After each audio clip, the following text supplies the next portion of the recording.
tonight.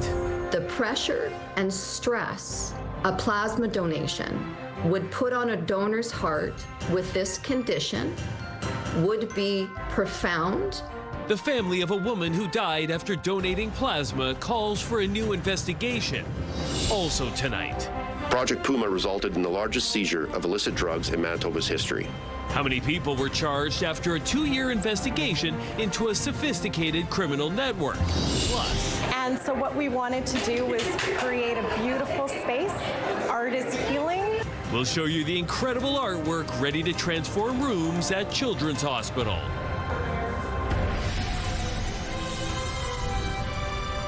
CTV News. Live from downtown Winnipeg with Taylor Brock. Good evening. Thanks for joining us. I'm John Hendricks. More than $37 million worth of drugs are off the streets tonight after Winnipeg police made the largest drug bust in our province's history. The interprovincial investigation, dubbed Project Puma, started back in March of 2024. Police learned large quantities of cocaine, meth, and fentanyl were being imported into Winnipeg. The drugs were then distributed throughout the province and into northwest Ontario. Police say the investigation focused on several trafficking cells operating under a single umbrella organization. Throughout the course of the investigation, officers identified a core network of individuals with international connections to the upper echelons of organized crime groups in Canada, including the Hells Angels, Wolfpack Alliance, and Mexican cartels.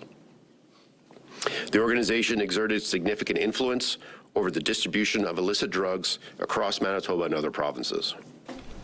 Police say the drugs came from the United States through commercial transport vehicles and were warehoused primarily in Alberta and Ontario before coming here. Project Puma wrapped up in March. Now, during the investigation, police seized 339 kilograms of meth, 175 kilograms of cocaine, and more than 11 kilograms of fentanyl. They also seized 14 guns, more than 1.3 million illegal cigarettes, and over $800,000 in cash. 29 of the 33 people arrested are from Manitoba. 3 others were from Ontario and 1 was from Alberta. Investigators say 7 people have already pled guilty and received sentences ranging from 3 to 16 years in prison. Well, there are new questions tonight about the death of a 22-year-old woman who died after donating plasma in Winnipeg. A family representative has revealed the university student suffered a sudden cardiac arrest. Her death was just one of 2 which took place in a matter of months at Grifols, a for-profit blood and plasma center. Both Health Canada and Manitoba's chief medical examiner found no link between the deaths and the donations. But as CTV's Jeff Keel shows you, advocates say the cause of death should prompt a new investigation. Advocates are calling for a new investigation into the death of a woman who donated plasma in Winnipeg after they say her cause of death has been revealed. There may have been multiple contributing factors to her death, and none of them are her fault. Bloodwatch.org, a nonprofit group, says they are representing the family of 22-year-old Rodiat Alabidi. The international student died after donating plasma for money at this Grifols location on Taylor Avenue last October. Bloodwatch says an autopsy report shows Alabidi's cause of death was a sudden cardiac arrest due to dilated cardiomegaly known as an enlarged heart. The pressure and stress a plasma donation would put on a donor's heart with this condition would be profound. There was a second death reported at this other Winnipeg location in January 2026. Both Health Canada and Manitoba's chief medical examiner found no link between the deaths and the donations.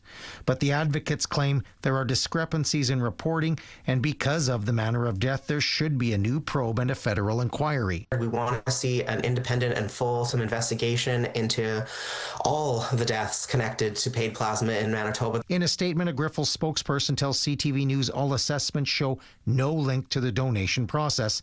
The investigation found no evidence of a machine malfunction or staff error that contributed to the donor's serious adverse event. And Manitoba's health minister says they're not going to undermine the investigations that have already taken place. When Health Canada and the chief medical examiner come to effectively the same conclusion that these tragic deaths are not linked to plasma donation, I am absolutely going to respect that conclusion. Jeff Keel, CTV News, Winnipeg. CTV News reached out to Health Canada and the Chief Medical Examiner for comment. We have not yet heard back. Police in Thompson are investigating a fatal stabbing that happened early this morning. Mounties were called to an open area located off Princeton Drive around 2:20 a.m. There, they found a man with stab wounds. He was taken to hospital where he died from his injuries. RCMP investigators are probing the incident, and anyone with information is asked to contact Thompson RCMP or Crime Stoppers.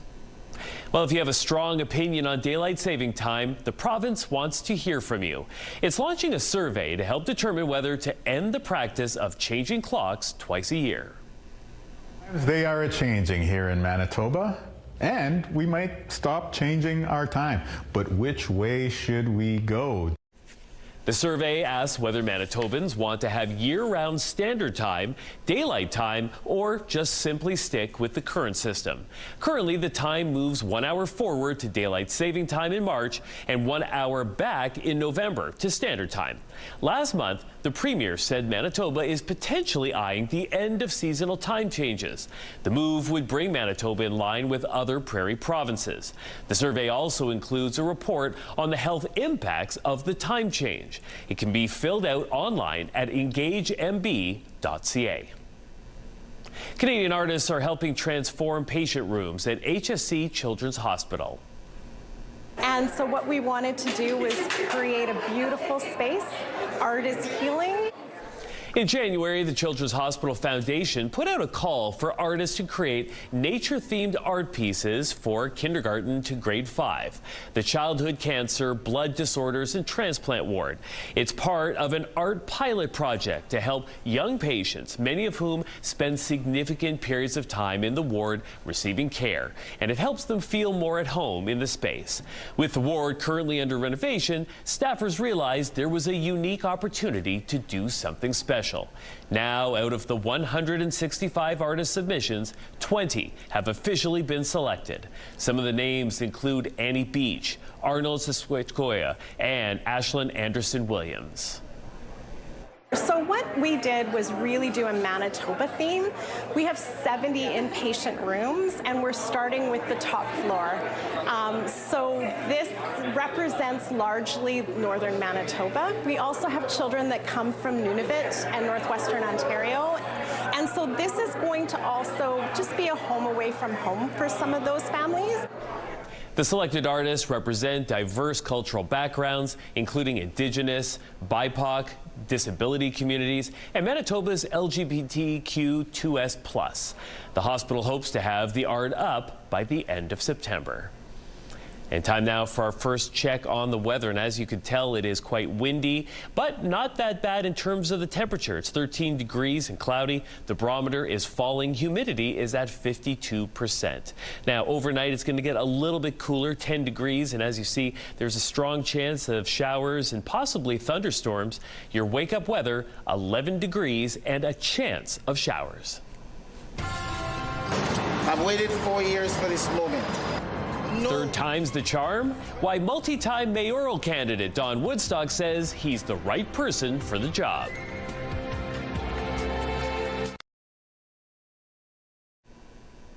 Manitoba Trade is going global. The province is placing a regional trade representative in India. The purpose is to diversify trading partners and expand market access internationally. The province says the representative will provide market intelligence, build business connections, and attract investment opportunities. The move is based on Manitoba's economic development strategy, which was announced last year.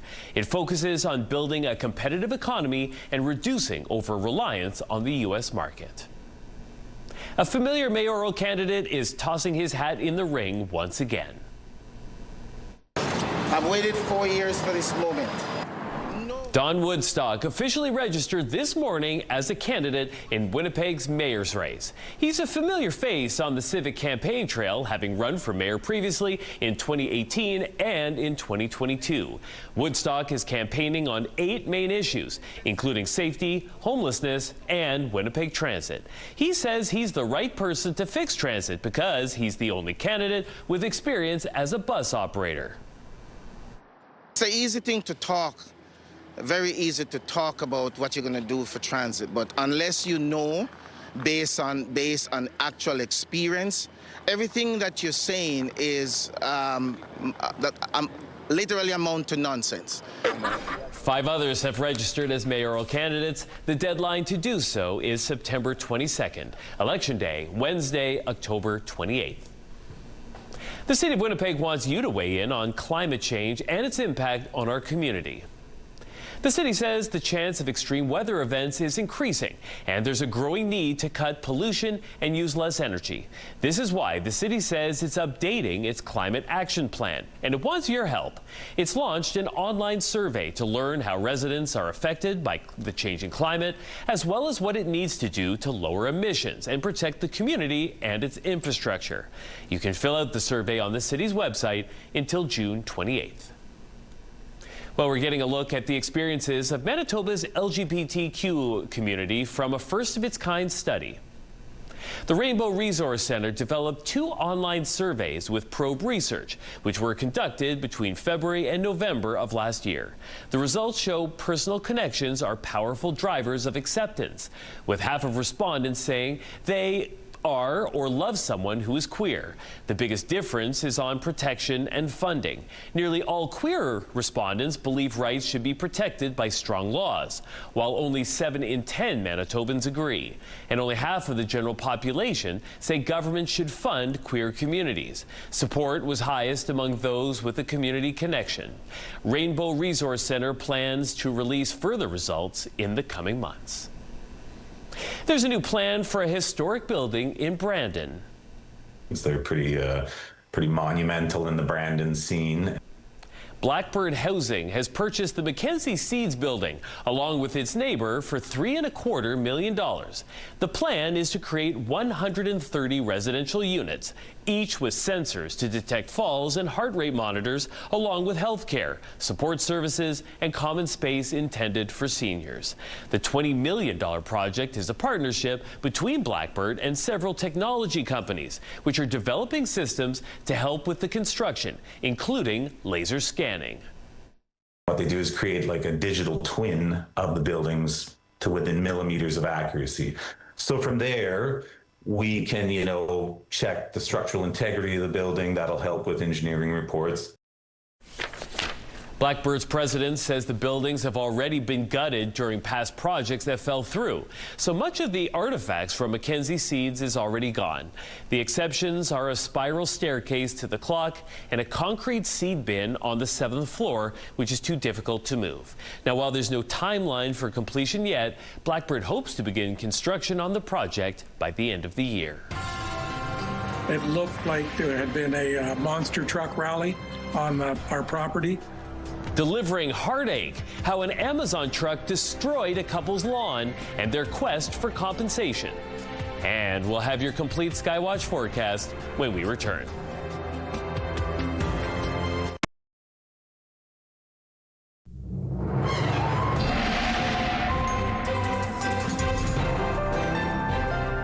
Welcome back. Our first weather picture tonight is really amazing. It was shot by Chris at Falcon Lake just after sunset. All of the red and purple color makes it kind of look like a painting. It's awesome. Our next picture, taken by Clifford, shows the clouds hanging over the Selkirk Bridge. Those thick clouds almost look flat and thick enough to walk on. Anyway, great photo. You can send us yours to winnipegweather@ctv.ca. Well, the day started off pretty cool. It was -2 at 6 this morning. However, temperatures have been rising steadily. And at 2, we made it all the way up to 18 degrees. Now, it has since gone down about 5 degrees, but it's still relatively warm. Unfortunately, you probably won't be able to enjoy the warmer temperatures, at least without an umbrella. We've already had a bit of rain falling on the city this evening, and, well, you can see why. That low pressure system that we've been tracking is now affecting the weather here in southern Manitoba. It's going to bring a 70% chance of showers overnight and another 30% tomorrow morning here in Winnipeg. Now, if we do get some thunderstorm activity, it will be likely non-severe and fairly disorganized. Now, the good news is that by Thursday morning, that low pressure system, as you can see, is going to begin to move out of our city. The rain will taper off in the afternoon, leaving us with a nice mix of sun and cloud. Now, people in southwestern Manitoba will then get their fair share of the rain. For us here in Winnipeg, mainly clear skies in the days to come, along with warmer temperatures, 20s through the rest of the week, and then all the way into the 30s for the start of next week. So not that bad. Let's take a look at the current temperatures now across the province.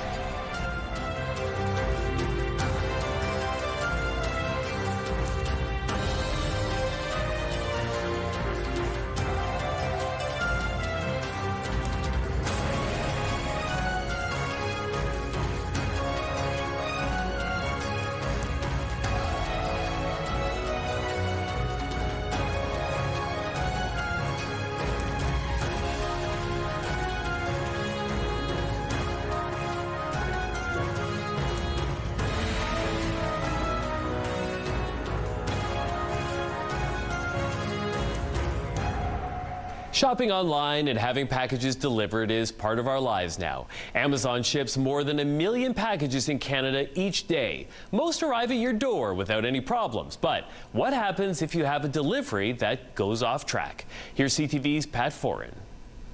So the whole yard was torn up. David Crory and Neil Thompson have a home in Stony Creek. This is what their lawn looks like now, but back in March, a delivery driver missed their driveway and ended up getting stuck in their front yard, leaving massive ruts behind. When we pulled into the driveway, it looked like there had been a monster truck rally on our property. We had a Amazon delivery gone wrong. Thompson says they were shocked by what they saw, especially since they put in a new driveway last year and had the entire area landscaped with fresh sod. It starts at the beginning of the driveway and it goes for 100 feet, and it's anywhere from 8 to 12 feet wide. The delivery driver didn't leave a note, but a neighbor who saw what was happening snapped a photo. Even though they ordered from Amazon, their package was dropped off by a different company. One of my drivers did the damage. And he says, don't worry about it. We've called Amazon. They'll take care of it. Amazon Canada told CTV News the driver is a delivery associate, not an Amazon employee or independent contractor. We've apologized to the customer, and the delivery partner is working directly with them to resolve the matter. Crory and Thompson say they've had to deal with an insurance company in New Jersey. They got 2 estimates to repair the damage. The lowest came in at $3,900. The insurance company countered with a repair offer of $1,200 and said that's the most it's willing to pay. I think the goal is they just want the customers to sit back and accept what they're giving us. And it's just not right. Just not right. So we want Amazon to pay the full price. Both sides remain at a stalemate, and now Crory and Thompson have contacted their home insurance company. They don't want to make a claim, but do want their property restored to the way it was before their delivery gone wrong. Pat Foran, CTV News. Same body double. Ending in for the stars, a look at the actors whose job it is to pretend to be one particular person.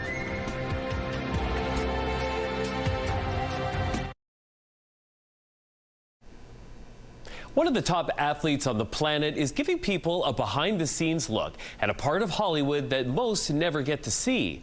Body doubles. Hannah Battah has more on the people who make a living by standing in for the stars. Me? I'm pretty loyal. NBA star Steph Curry is peeling back the curtain on a typically hidden Hollywood talent. I even use the exact same body double. He doesn't even look like me. Hi, I'm Steph Curry. His real name is Court Bivens.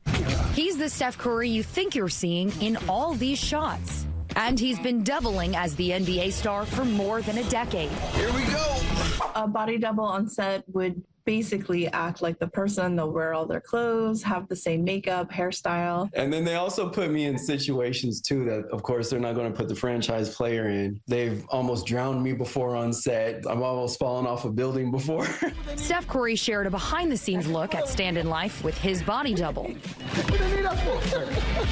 as well as the ones for actor Kevin Hart and WNBA star Asia Wilson at this Chase commercial shoot. Stand-in life is a very underappreciated role. All the different cutaways you see of arms, limbs, back of head. I say that loosely because he's bald. Of course, in Hollywood, there's a fix for that. I said, when I talk, you do the movements, right? I said that. But to really sell the illusion, body doubles have to nail the mannerisms. Now listen, you listen to me. After 11 years as Kevin Hart's stand-in and photo double, Leroy Tutt has got it down. But Kevin works out a lot. He has really broad shoulders. So whenever I morph, everything comes in, and now I'm Kevin, and he uses his hands a lot when he talks. I have to furrow my eyebrows and like really get in here.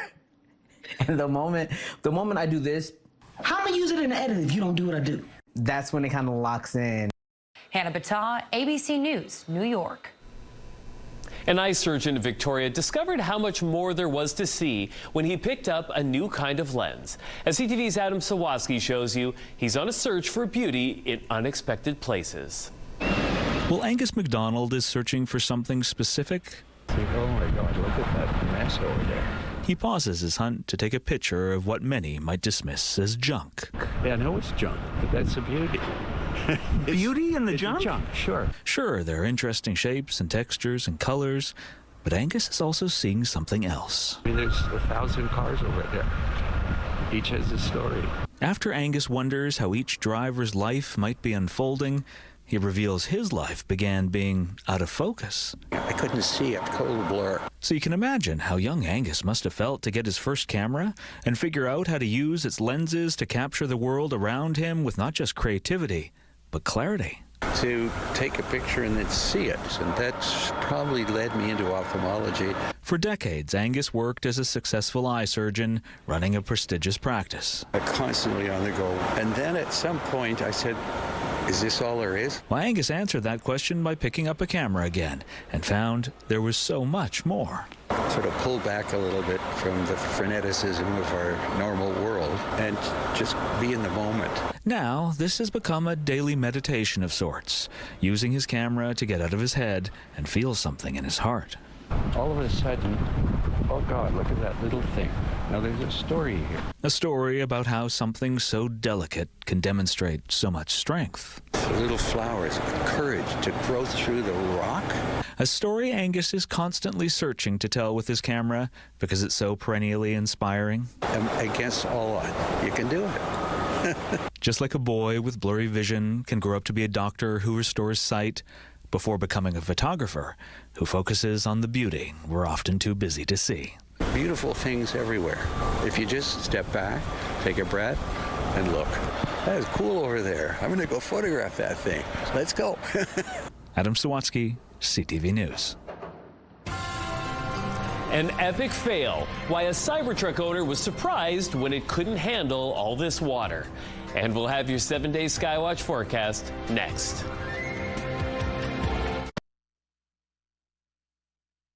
Women's clothing provided by RW & Company. Salon services provided by S&T Spa Salon.